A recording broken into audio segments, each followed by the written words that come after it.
Frères et sœurs bien-aimés, chers membres de la grande famille des pauvres de Jérusalem, bonjour.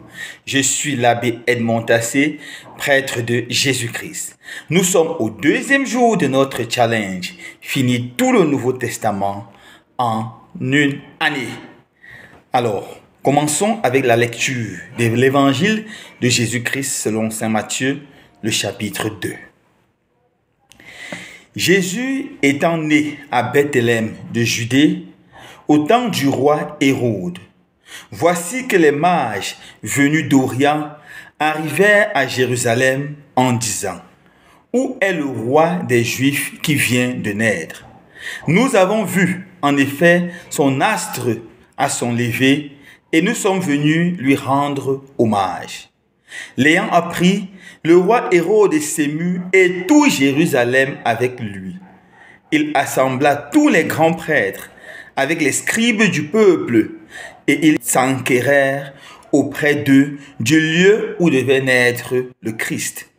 À Bethléem de Judée, lui dit-il, ainsi, en effet, est-il écrit par le prophète.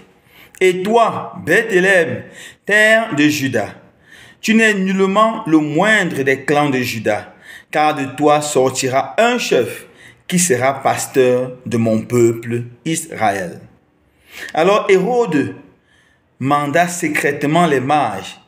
Se fit préciser par eux le temps de l'apparition de l'astre et les envoya à Bethléem en disant: allez vous renseigner exactement sur l'enfant, et quand vous l'aurez trouvé, avisez-moi afin que j'aille moi aussi lui rendre hommage.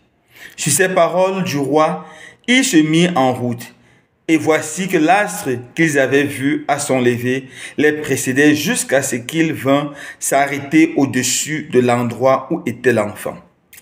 À la vue de l'astre, il se réjouit d'une très grande joie. Entrant alors dans le logis, il vit l'enfant avec Marie sa mère, et se prosternant, il lui rendit hommage. Puis, ouvrant leur cassette, il lui offrit en présent de l'or, de l'encens et de la myrrhe. Après quoi, averti en songe de ne point retourner chez Hérode, il prit une autre route pour rentrer dans leur pays.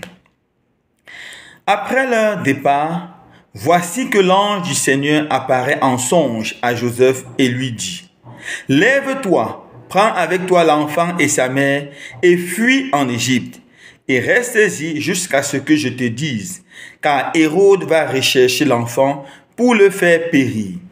Il se leva, prit avec lui l'enfant et sa mère de nuit et se retira en Égypte.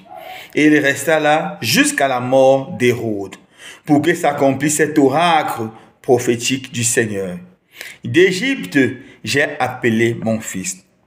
Alors Hérode, voyant qu'il avait été joué par les mages, fut pris d'une violente fureur et envoya mettre à mort dans Bethléem et tout son territoire tous les enfants de moins de 2 ans, d'après le temps qu'il s'était fait préciser par les mages. Alors s'accomplit l'oracle du prophète Jérémie. Une voix dans Rama s'est fait entendre. Pleurs et longues plaintes, c'est Rachel pleurant ses enfants, et ne veut pas qu'on la console, car ils ne sont plus. Quand Hérode eut cessé de vivre, voilà que l'ange du Seigneur apparaît en songe à Joseph en Égypte et lui dit: lève-toi, prends avec toi l'enfant et sa mère, et mets-toi en route pour la terre d'Israël, car ils sont morts, ceux qui en voulaient à la vie de l'enfant. Il se leva, prit avec lui l'enfant et sa mère, et rentra dans la terre d'Israël. Mais apprenant qu'Archélaüs régnait sur la Judée à la place d'Hérode son père, il craignit de s'y rendre.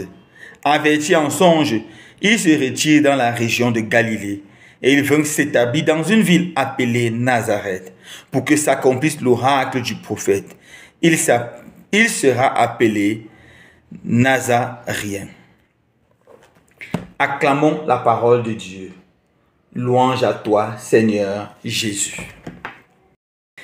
Chers amis, nous venons d'écouter là la lecture du 2e chapitre de l'évangile de Matthieu. Ce chapitre est divisé en 3 parties.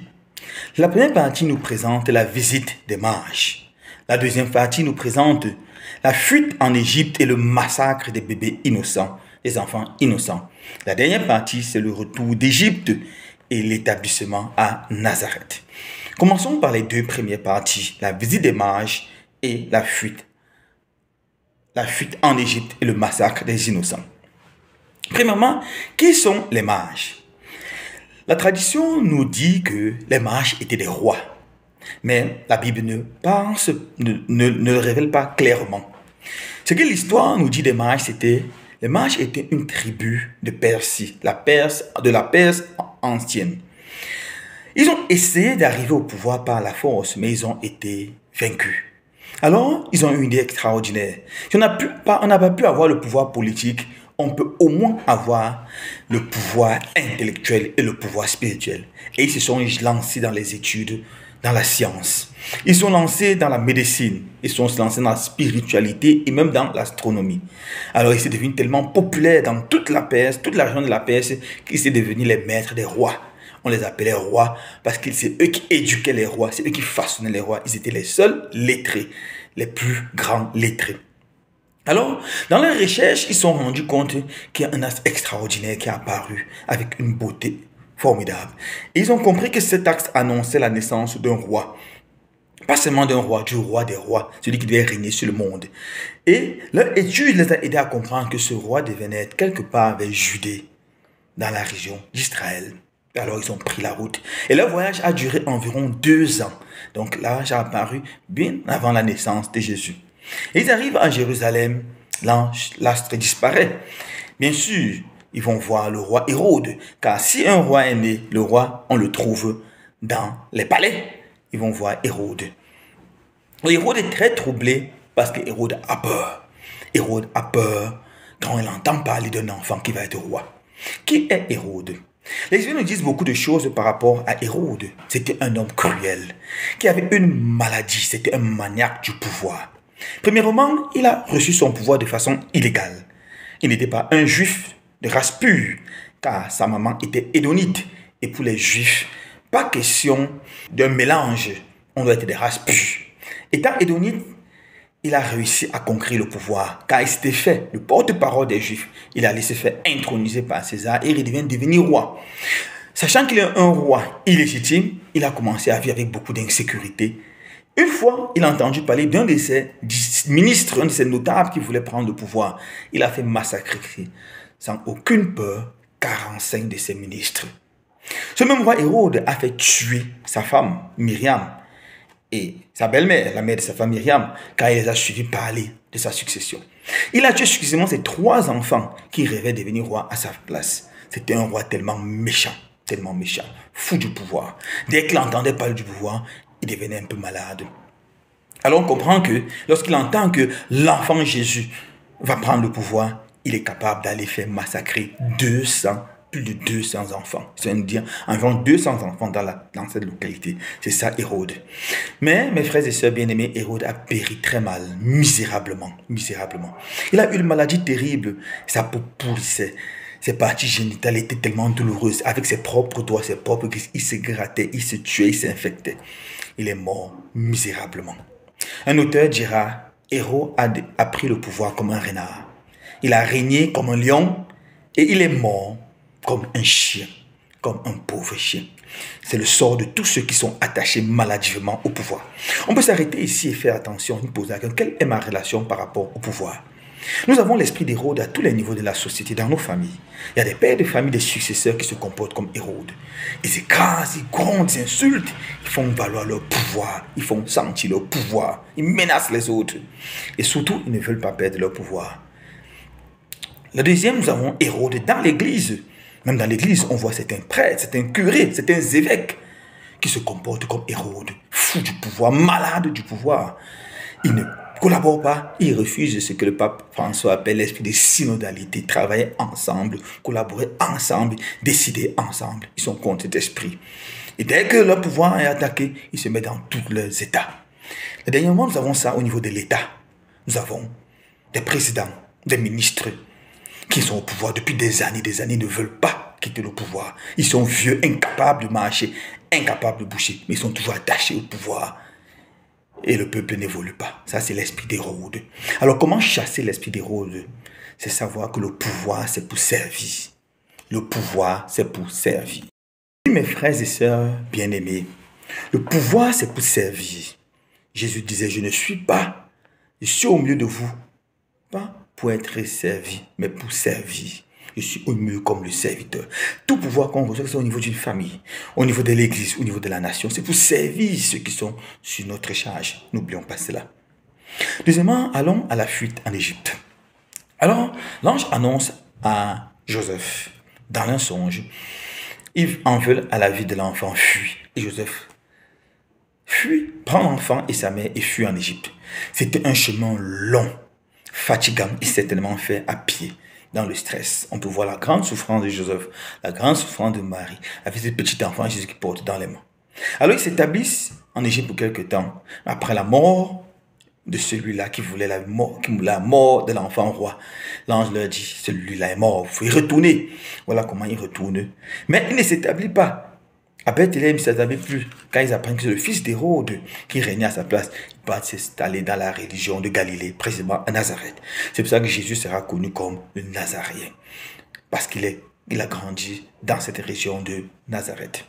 Voilà ce que nous pouvons retenir sur la petite histoire de la visite des mages et sur la bénédiction du retour de Jésus en Égypte. Nous pouvons signer deux petits traits avant de conclure. Premier trait, nous pouvons nous arrêter sur les mages. Ils ont été conduits en enfant Jésus par une étoile, on voit l'astronomie, mais ils sont retournés par un autre chemin. Qu'est-ce qu'on peut comprendre?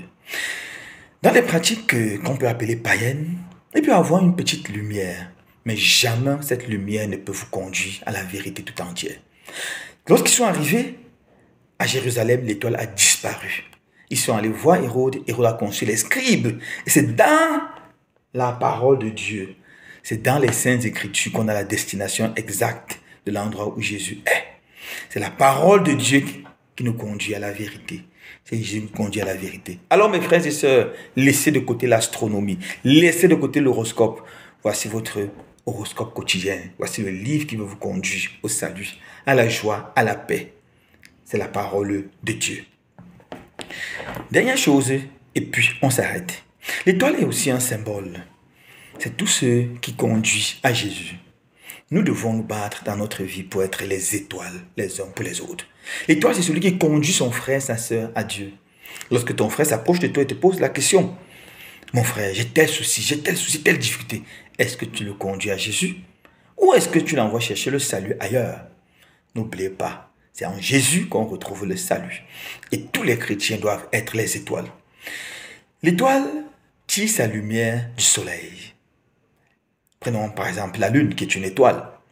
Elle tire sa lumière d'une étoile, d'une lumière plus grande, plus belle, le soleil. Et elle éclaire la nuit.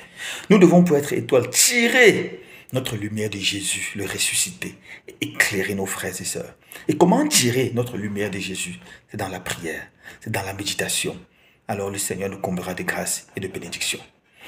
Alors mon frère, ma sœur, continuons à méditer la parole de Dieu. N'abandonnons pas. Tout le Nouveau Testament en une année. Et le Seigneur nous comblera de grâce et de bénédiction. N'hésitez pas à vous abonner à la chaîne YouTube, Les Pauvres de Jérusalem. Si vous n'êtes pas encore dans le forum WhatsApp, Les Pauvres de Jérusalem, dans le lien, cliquez pour rejoindre le forum. Là, vous pouvez poser toutes vos questions. Vos questions seront répondues. Partagez à vos amis, cela pourra aider les uns et les autres. Que le Seigneur vous bénisse.